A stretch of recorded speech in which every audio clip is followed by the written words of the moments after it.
The obvious question, and anybody can answer this. And give a little speeding here. Got it. Speeding. How and where did the Wilburys come? Oh, that's a tricky one. Well, it sort of came to be when I was I was producing some records for Tom, and I'd just done co-produced George's album, you know, George Harrison's Cloud 9.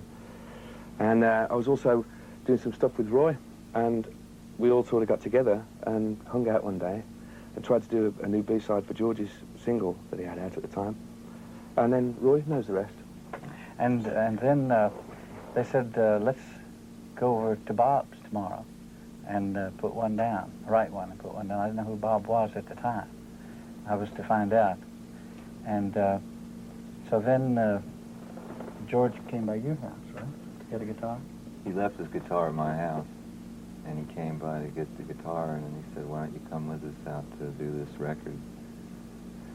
And I said I did because I didn't have anything to do the next day anyway, so I went along, and we finished the first song that night with Handle with Care. And I think that was kind of what made us decide to do 9 more and make it an album, because there were so many people singing, and it was obviously different than just a George Harrison record, and so... And the record company Am I right? said, You're that's right. Yeah. And the record company said, you can't use yeah. that as a B-side, it's too good. So, How did Handle with Care come about? I mean, what is the story? Literally- I mean, the obvious. well, we just stood around in the garden in the sunshine, and we just banged out these guitars, you know, just banging them down, and changed the chords a few times, and then we all stood around a barbecue and wrote all the words, and then we finished it all in one night, you know, the whole track, which was pretty quick for us. For in a garage, too. Yeah. You know, for making it in literally with the car there and everything. It came out real well. We were all really pleased with it. Mm-hmm. The title came from a box. It said, Handle with Care. In the garage. Now, is this how casually you write all the rest of the songs?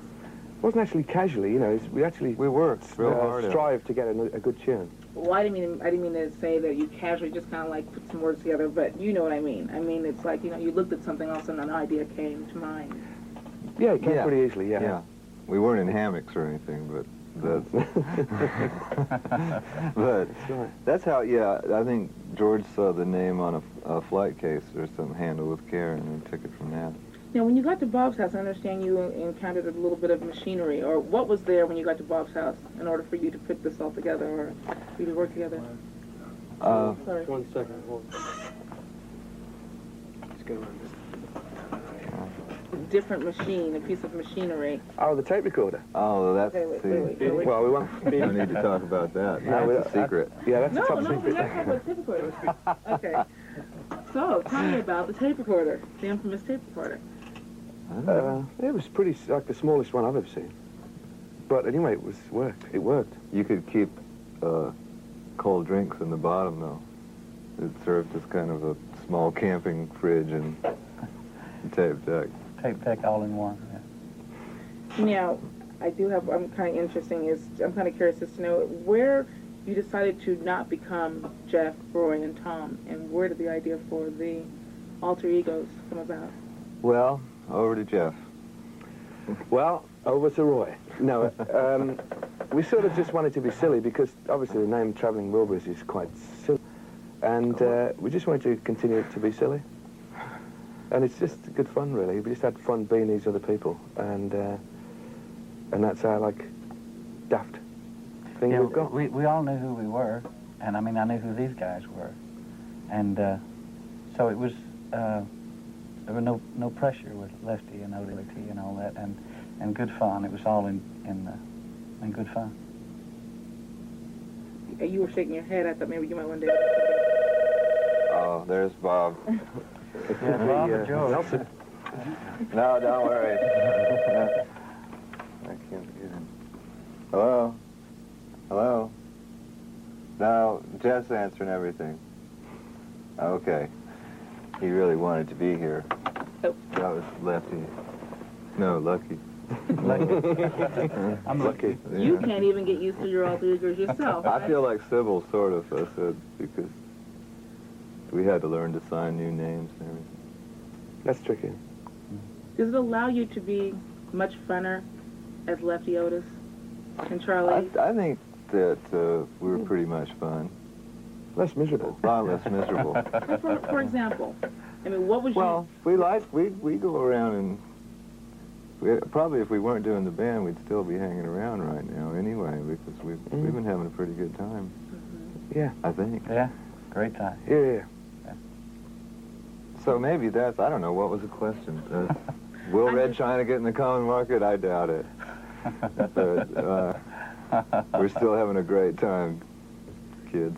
Now, we would have, I mean, people can't imagine that you've got 5 legendary actors together on an album. I mean, did I say actors? I'm sorry, performers. It's just, well, actors, you are doing some acting. A little bit. Yeah, it. sometimes. Let's face I it. pretend to be a producer sometimes, and what does Tom do? Oh, well, I've got that paper out. Do you plan on touring? Oh, boy. Dun, dun, dun, dun, dun, dun, dun, dun. I don't know. About it a little bit. Maybe. Maybe. I don't think we've all sat Maybe down one at day. one time and said tour, but it's come up. Well, Yeah. you've got to know that people are dying to see the 5 of you together. They Could are? be. It Well, could I wouldn't put it out of the picture. I think maybe we'd do a show or two. Maybe. Could be. If you were out on tour and the Wilburys were the main attraction, who could you imagine would be the opening act? The Fabulous Trilbies. And who might that be? Oh, that's another group we've just forming for next year. So we're going to coin it, really. No, just I kidding. don't know. No, that's a strange one. Jeff, who'd you put on first? I don't know. I wouldn't like to say, in case they were insulted. Yeah, No, in case they're too I happy. don't think that the Wilburys would probably be the opening act, I think. It's not really. Probably all go on at once. Yeah, I don't Probably know if just- they're really yeah. headline status, the Traveling Wilburys. Yeah, we could do the whole Yeah. show. Yeah, they probably. Lefty Yeah. and Lucky and Otis? Otis. I think definitely. I'd go see them. Me too. That's the trouble. See, I'd rather watch it than be in the tour. I'd rather just go around and watch it from the audience. Tell me a little bit about the music video, the concept, and God, how did that come about? Well, that was like what we tried to do. Rather than have one of these usual things where there's always some bird at the end crying or something, you know, and there's always the same thing. Sorry, but this is. And we tried to do something different and have like a nice film of just playing, you know, playing and all nice shots of guitars and heads and feet and stuff. And it worked. It's a really nice video. I'm really pleased with it because it's got a lot of quality photography as opposed to all gimmicks and fireworks and all that gear. So that's really about it, really. It's just nice shots of all those legends like Lefty and Charlie and Lucky and Well put. It's well Nelson. Very, very Before well you came said. in, Jeff said, Roy is my idol. Oh, I did say that. I said he's my hero. He's your hero. He's your hero. How do you feel being? I would imagine you are very heroic here amongst the group. I mean, you've been doing Roy's this very well. he's the ultimate. Well, I'm very proud to have worked with these guys. Tom and Jeff and I had written a couple of songs together, and I always wanted to write with Bob and George. And for my part, I think we did it for the music's sake. You know, we did it for music. That's what it was all about. There wasn't a lot of deciding what to do, not a lot of time spent planning out anything. So we just wrote the best songs that we could write and sang them as best we could. And I feel very, very honored to be with this bunch. How much of Roy is in Alter Egos or your persona? Well, I put all I had into the project, but it's the other guys had visions of what I should sound like or what I should sing and things like that. So we didn't question each other. We just went right ahead and sang what the other guy, because we were all fans as well, you know. Sometimes we'd both sing the same song, you know, just to see who sounded good or if this key fit somebody. That was a lot of the fun of writing the songs, because you didn't always know who was going to sing the song when you got done with it. And we wrote them all in 9 days, I think.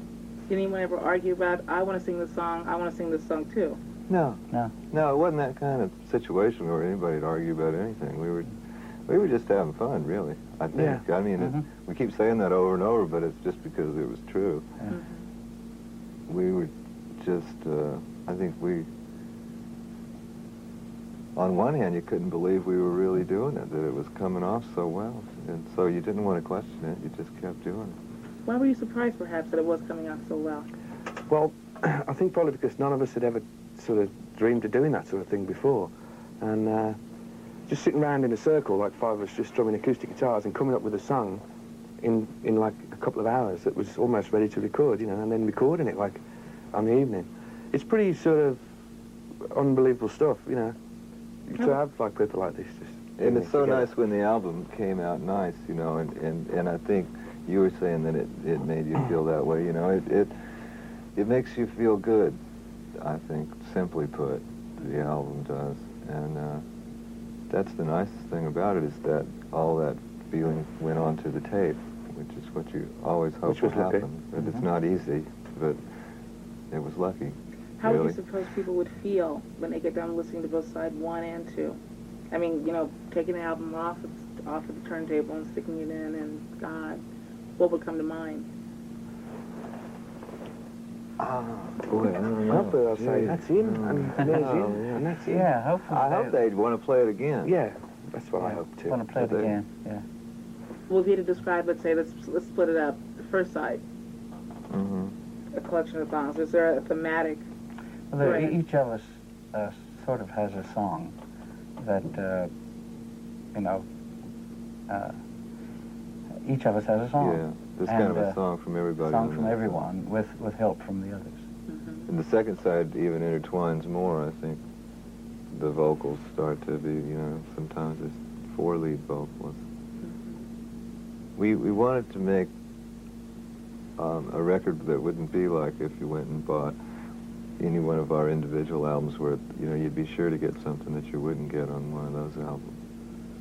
So this is as far from as a Tom Petty album or a Jeff Lynne project? Well, we didn't try to make it. Absolutely. It's far from it. We didn't try to make it absurdly different or anything. We just tried to say, like, well, let's not have one person sing all the way through. Let's let somebody else come in here and just. Isn't that kind of hard, however? No. Because you've been doing it for so long, and it's like, you know, there's a little bit of each one of you.